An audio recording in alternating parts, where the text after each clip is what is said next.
কাউকে দেখাতে পারলাম না। লক্ষণ আড়ালে দাঁড়িয়ে সব দেখছে। রাবণ রাজা ওই ফুলগুলোকে নিয়ে মালা গেঁথে চলেছে কোথায়?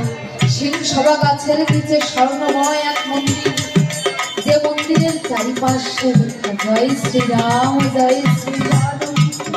মন্দিরের চারিপাশে লেখা জয় শ্রীরাম জয় শ্রীরাম।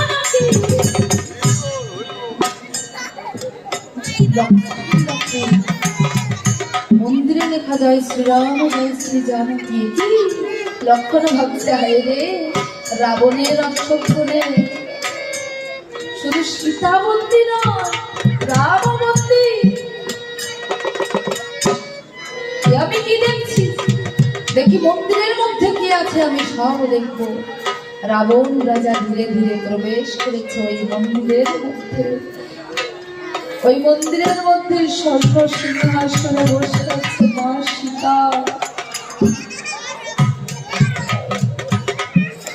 রাবণ রাজা ধীরে ধীরে গিয়ে মায়ের চরণে ফুলগুলোকে দিয়ে বসেছে।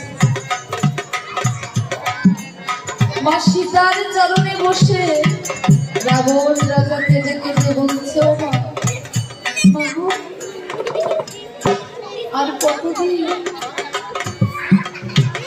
আর কতদিন এই গোপন ব্যথা নিয়ে থাকবো বলতে পারো না? আরে কতদিন এই গোপন ব্যথা নিয়ে থাকবো? আরে যে ভালো লাগে না,